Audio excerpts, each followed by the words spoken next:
Hershell, man, you look nice, dude. Thanks, man. What up, Kyle? I'm already recording. I'm super jealous, but I gotta go find a blazer, I think. But it's all good, man. Hey, how are you doing? Dude, I'm doing great. What about you, bro? I'm doing well, man. Doing well. Just living the life, enjoying a Friday, and I can't believe that it's almost March already. This year's going by way too fast. Oh my God, don't remind me. So where are you at right now? Your background for people who are listening is it looks like there's a pool in your backyard. Yeah, I'm at my house, so I'm just sitting here. Cool, man. Because you're down in Florida? Yeah, I'm over here in Tampa. Oh man, Tampa, you guys, gosh, poor you, with your Super Bowl championship and your Dude, we've been doing great since and your Stanley Cup and your beach weather all year round. You guys are really having a tough time over there.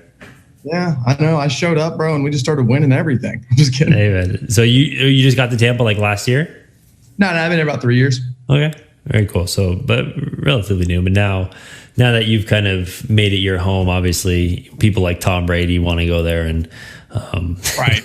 Yeah, me and him talk all the time about it. I was like, dude, you gotta hit up TV. I was texting him this morning, and he's my guy. Just kidding. Never text back, bro. Yeah, never text back. If anything, he'll just send you a picture, and it's like a meme or something.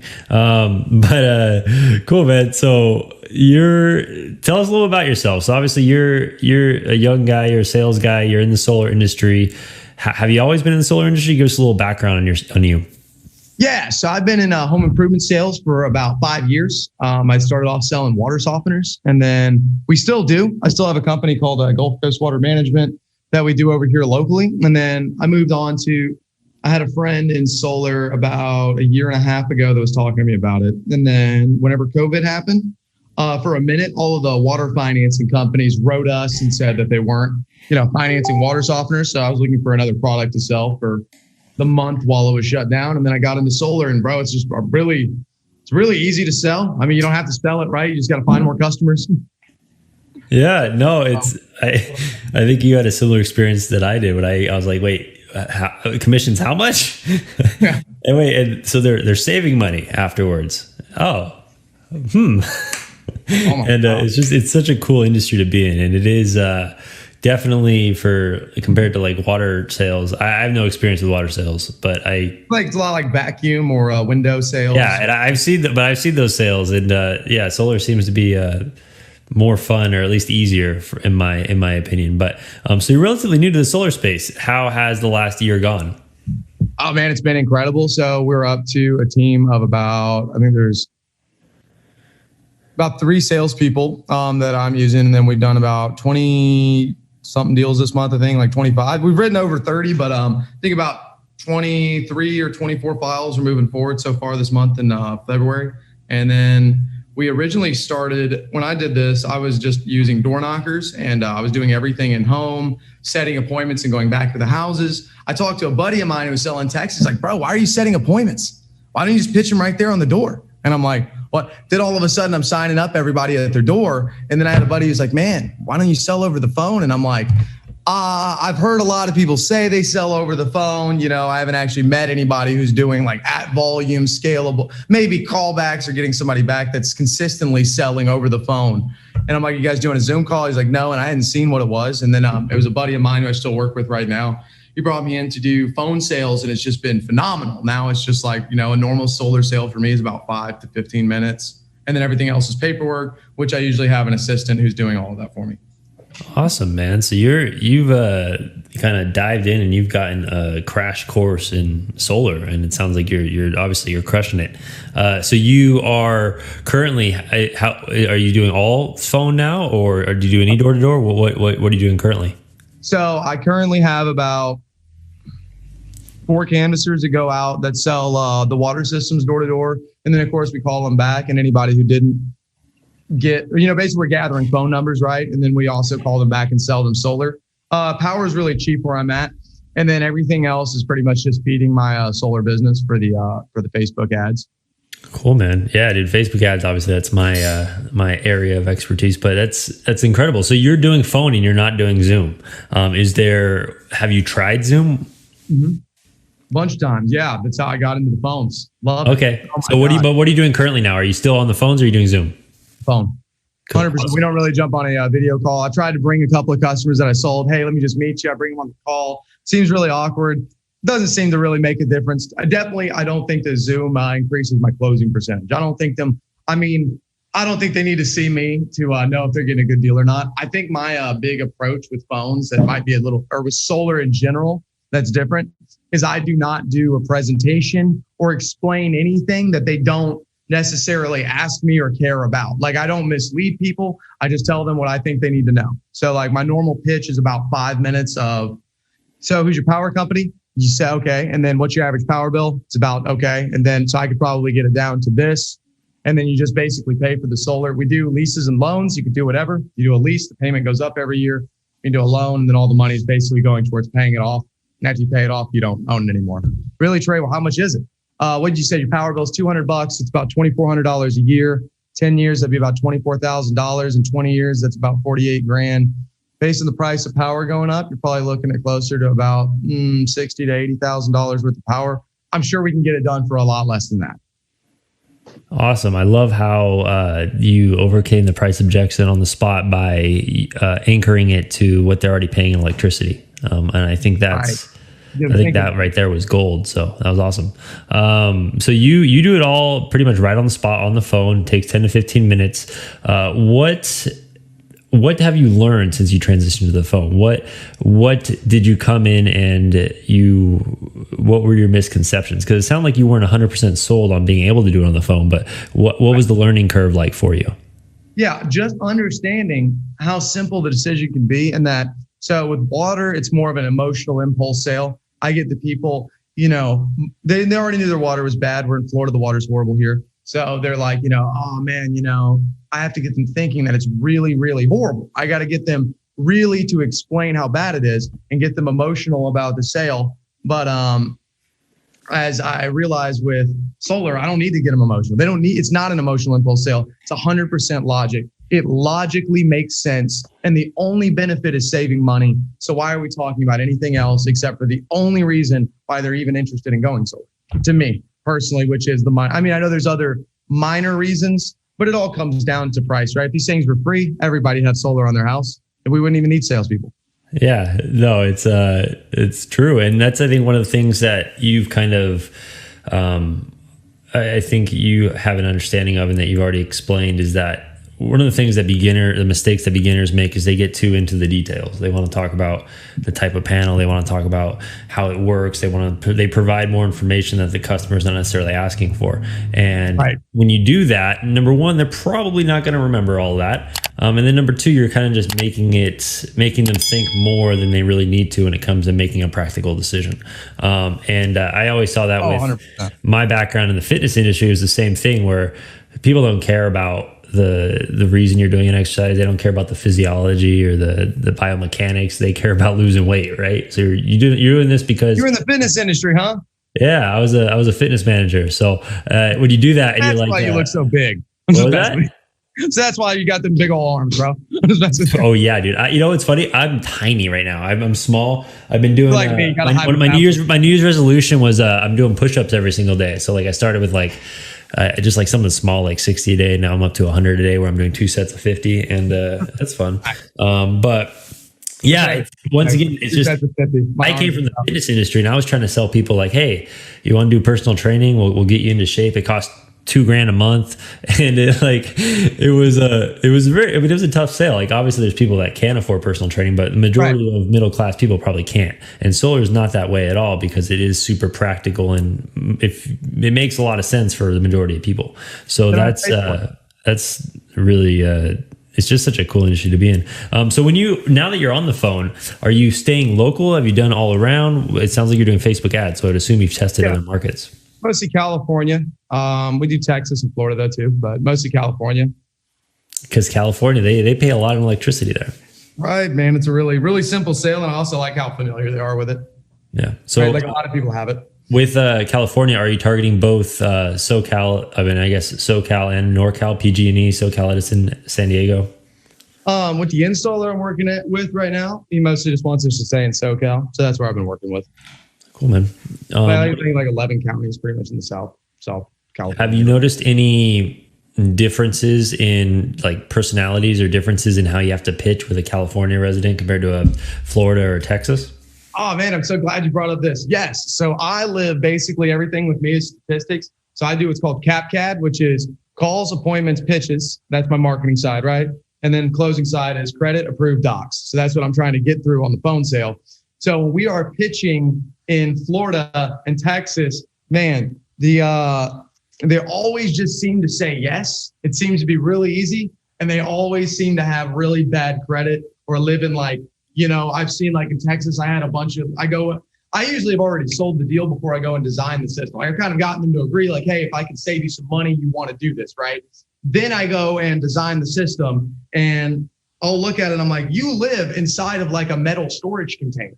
Like, this isn't a house. He's like, yeah, that's what I was doing. I don't have any power at all. You don't even have power. Okay, I get what you're saying. You just this isn't the same. We're not on this. Thanks, bro. Like, this is not what we're doing. So in California, when I ask somebody how much they make a year, it tends to be, I make about 80, I make about 120, about 220, something like that. In Florida and Texas, it's like, I make about 30,000.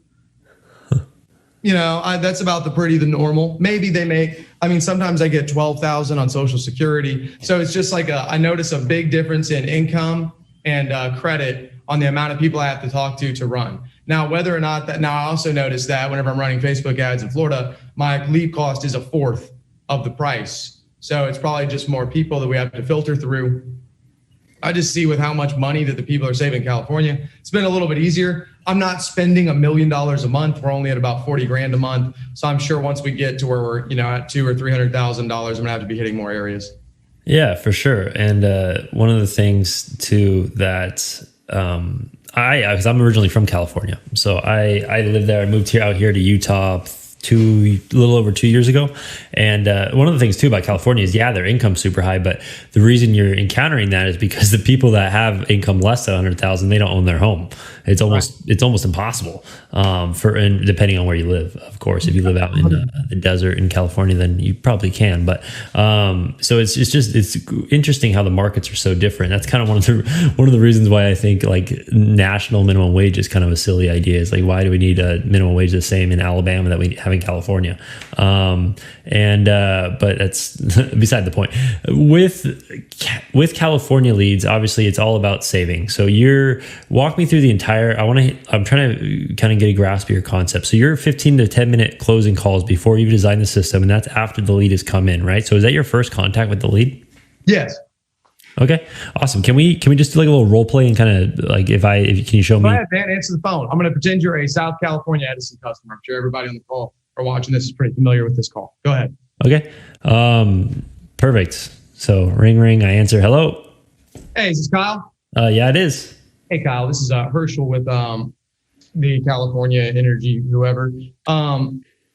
We were just, we got your form on Facebook. You reached out about a gift card and solar. Oh yeah. Yeah, I did. Oh, okay. Perfect. You have solar on your house already? I don't. Okay. And who's your power company? My power company is SoCal Edison. Okay. Edison. Perfect. And then what's your average power bill?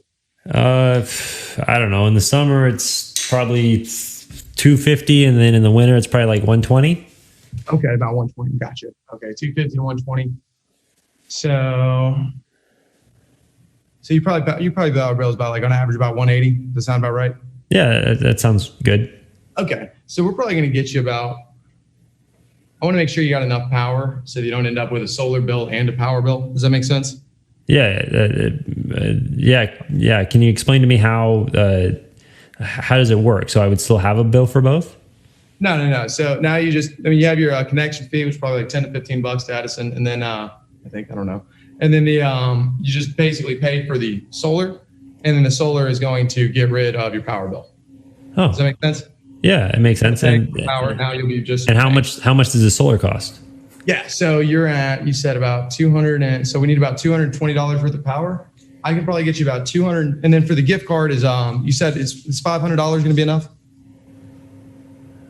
What was that? For the gift card promotion that you signed up, is $500 going to be enough? Yeah. I believe it was $500. Did you want an Amazon or a Walmart Visa? Which one would be better for you? Amazon for sure. Amazon. Gotcha. Okay. $500 Amazon gift card. Yeah, we can get you that with the solar system. I get you about $220 worth of power.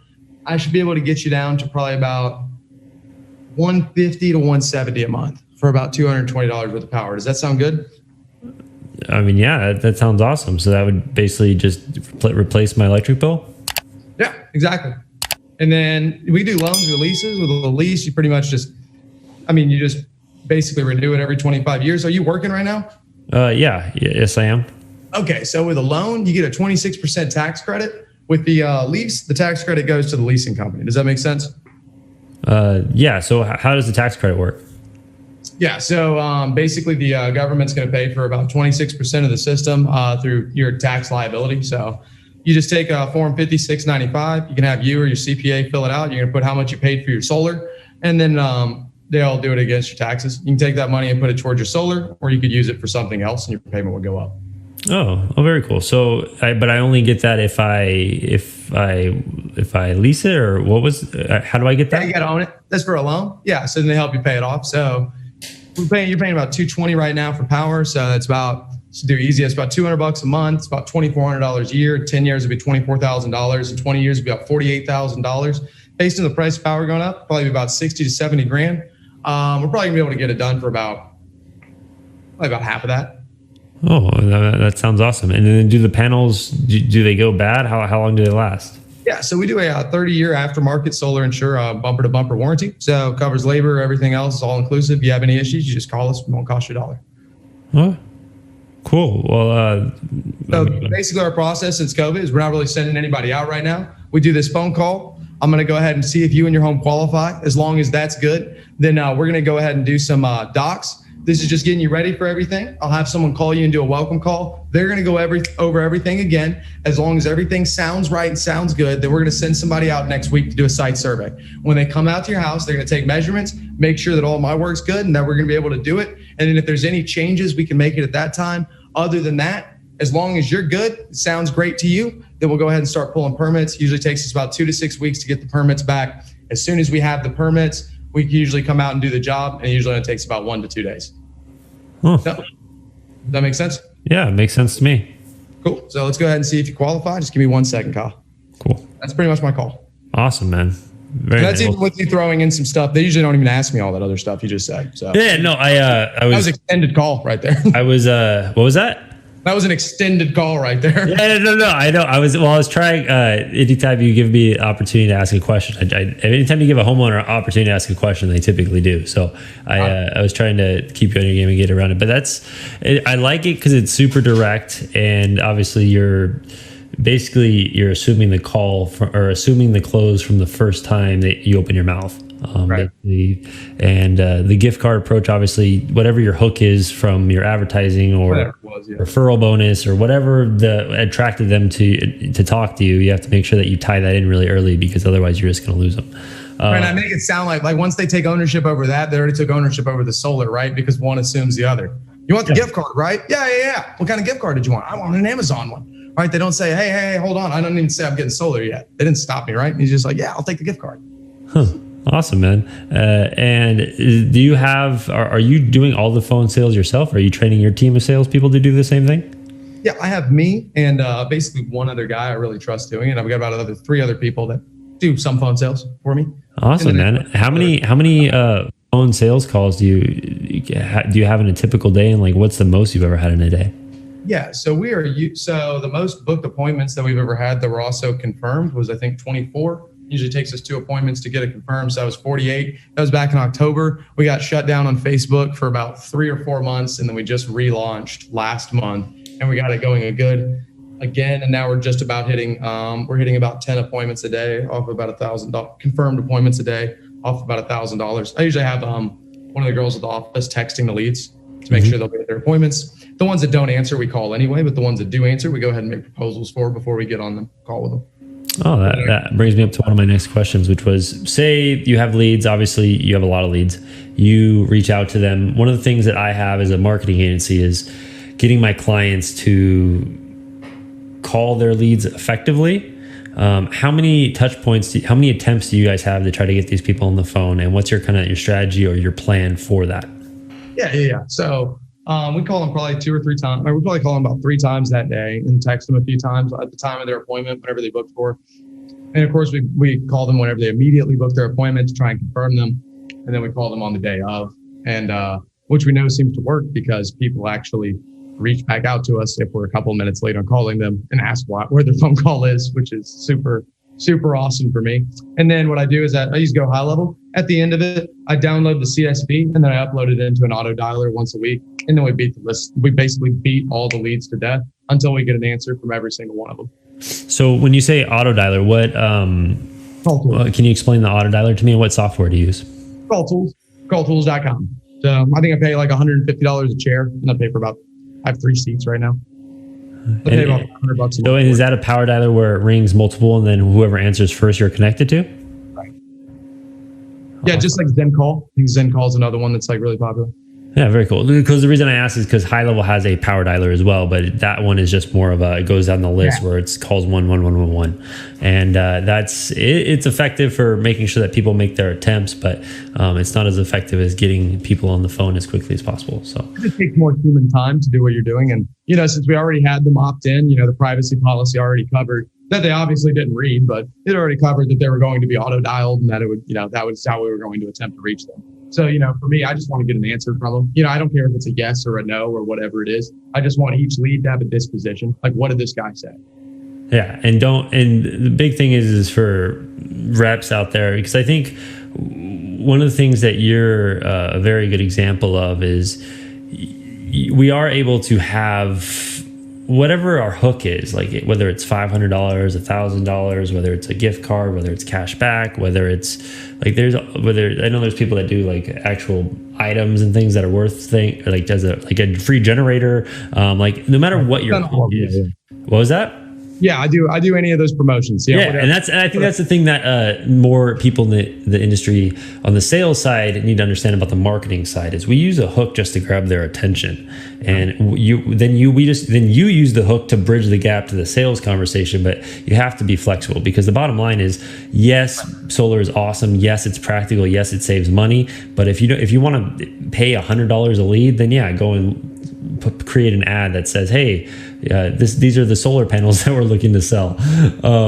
But you have to obviously get their interest and grab their attention, and that's what you're using. And I think I think it's a fine line that you always have to walk to be ethical, of course, but it sounds like you're doing it the right way where it's all tied together, and then you're able to pivot from the hook that got them interested. They still get that, which is important, and then you're able to transfer the conversation and get to know about more about what it's going to do for them. So you really don't. What was that? What was the deal? I said I'll give them more than one. That's why I asked you. I'm like, hey, is $500 going to be enough? Right? Yeah, I mean that's the thing too. Is obviously we can adjust that because we're very flexible, and especially in markets like California, where they're paying insane prices for electricity. Then we have a little bit more flexibility with that. Have you ever done phone sales or tried to do phone sales in a market and failed?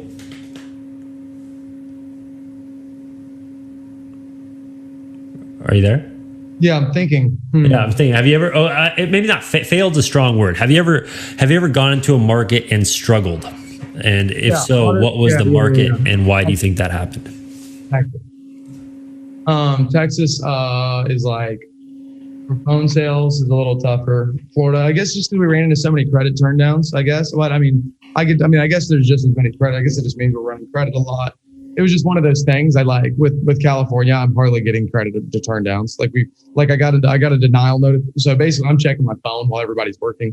I have an office about 10 minutes from here, and I have about 2 or 3 people out working all the time. And from about 12 to midnight, because we're 3 hours ahead of California, and so I'm usually looking. I always see approval notification, doc sign notification, NTP notification. Then yesterday I saw like a denial notification. I'm like, what? Huh? Did Loan Pal say no this time? And then I was actually I forgot. Shocked. Thankfully, Pace picked them up. Yeah. With one of the things you mentioned was like the houses that look more like like tin cans that are spread throughout this country. And I will tell you, until you run a Facebook ad for solar, you will never realize how many of those houses there are. It's really quite funny because I mean, we obviously we run ads all over the place, but like a lot of those southern states, but California as well. There's a lot of houses that maybe aren't. There's a lot of houses that probably aren't up to code to get solar in the first place, but there's just a lot more of that in this country than I ever realized until I started running those ads. But it's kind of sad too, because those are probably the people that could use it the most as far as the financial benefits. But I mean, there's not much we can do if we can't put solar in their house. Yeah, they gotta have money, unfortunately. It's out there. I mean, to some degree, they at least have credit. What is your favorite objection to overcome?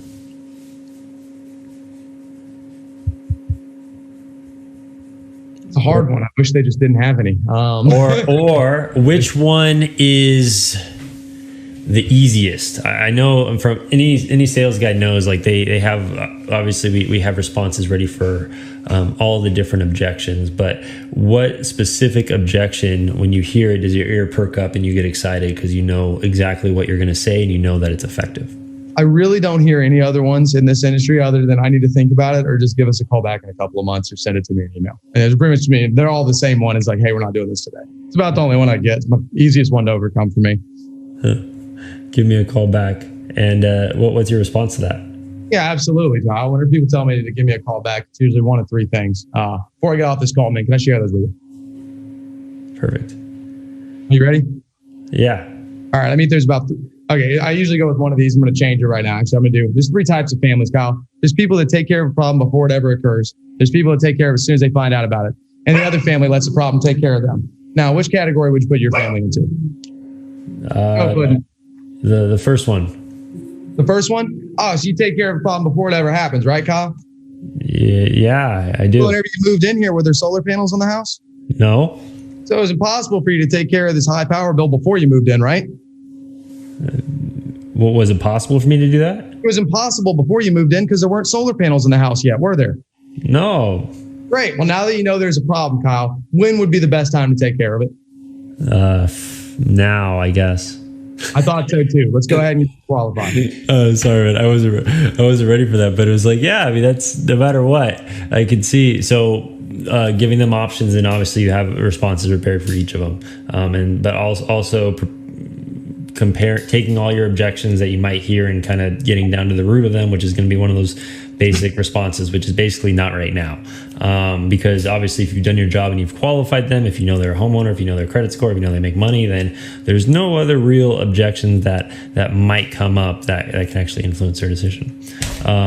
Very cool, man. So what about Facebook ads? So you're running Facebook ads. It sounds like your hook is related to a gift card. How are you running the ads yourself? Are you working with a company? What has that process been like for you? Because it sounds like you were primarily a door-to-door person. Yeah, we run them ourselves. I've been doing, I bought the Ty Lopez course, 2-3 years ago, SMMA. I went to GrowthCon. I heard the ClickFunnels pitch on GrowthCon 2 or 3. Yeah, so I've been into funneling and building websites and stuff, but I was mainly in door-to-door, right? So it was more like almost like a hobbyist thing. And then I see salt because I tried to do it with water, bro. And I never figured it out. I still don't have it. I'm sure there's somebody out there killing it with it. But I ran into solar. I'm like, oh wow, this stuff works like magic. Because water, you're more like kind of setting them up like, hey, you're going to come do a water test. And it's really a sales demonstration. You might not even know there's a product. Didn't work as well on Facebook to do the hide from people thing. Solar, you could just be out in front. We sell solar and still get customers. It's amazing. Yeah, it's just such a great industry to be in. So what are your plans? Are you a solar guy now for good? Where do you see the industry going? And do you plan on continuing to grow your company? Yeah, totally. I'm just into any sort of home improvement sales, like anything for a house. I like the solar industry. I like roofing industry. I like the water industry. I'm still in. To me, it's just where you're putting your money, right? So wherever my money is going to make me the most money is where I would like to invest it. Yeah. Solar right now seems to be great. So like basically I'm just taking my water money. It only takes me like 1 to 6 days to get paid on a water deal. And Takes me anywhere from 3 to 6 months to get paid on a solar deal. So I just take the water money and then put it into the solar money. That's what we're doing. Awesome, man. Well, it sounds like for sure. I like, it's cool that you're offering more. And when you have that home services background, you're able to position yourself as more of an expert to the homeowner rather than just being a solar sales guy. You can be a home improvement person. Right. And you are able to leave the door open to help them with additional services in the future. So they really do tie in quite a bit. And awesome, man. Well, I just want to say, obviously, I appreciate your time. I think you appreciate yours. You provided a lot of value. And obviously you're crushing it and you're doing well, and you're always a fun guy to post in the groups and all that stuff. So last words of wisdom, I guess. Let's do one thing. If you had to give advice to a solar rep who's brand new to the industry, what would be the number one piece of advice you would give them? Don't overcomplicate the sale. Perfect. Because I agree. And it kind of goes with everything that we've been talking about. With anything too, especially if you're not knowledgeable, if you're not knowledgeable at a subject, that's the last time that you want to start talking at length about the subject. Yeah. And I'm not saying to go and be completely unknowledgeable about selling solar, but I'm just saying when you don't know something, don't try to misrepresent it when you're talking to the customer, but at the same time, also keep it simple. Same with marketing and sales. What does the customer really want? They probably are interested because they want to save money. Yeah, the other stuff's good too, but focus on that and focus on solving that problem, and your process is going to go so much more smoother. Awesome, Hershell. So if anyone listening or watching this wanted to reach out and connect with you, what would be the best way for them to contact you? Hit me up on Facebook. I'm usually there. That's about it. I'm usually on Facebook. Yeah, man. He's in the groups. He's around. Solar Mastermind. There you go. Hudson is his name. What was that? Go to Solar Mastermind. Facebook.com groups, the Solar Mastermind. That is what I got. Awesome, man. So one of the things to do is when we publish this, I'll put a link to that Solar Mastermind group in the bio down below. Hershell, once again, thank you, and I hope you have an awesome day. Cool. Thank you so much, Kyle, for having me, bro. Hey, later, guys. Take care. Wow. Thank you so much for making it to the end. That means you're one of the very few, one of the dozens of our biggest supporters, which in this case really just means maybe you're just the people that didn't hate it, but still I greatly appreciate it. While you're still here, hit that like button, hit that subscribe button, drop a comment down below, leave your thoughts, and we would greatly appreciate it because it's going to help our channel to grow and to become bigger so that we can help more and more solar pros to grow their business. So once again, thank you. Make sure to stick around, and we look forward to creating more content for you very soon.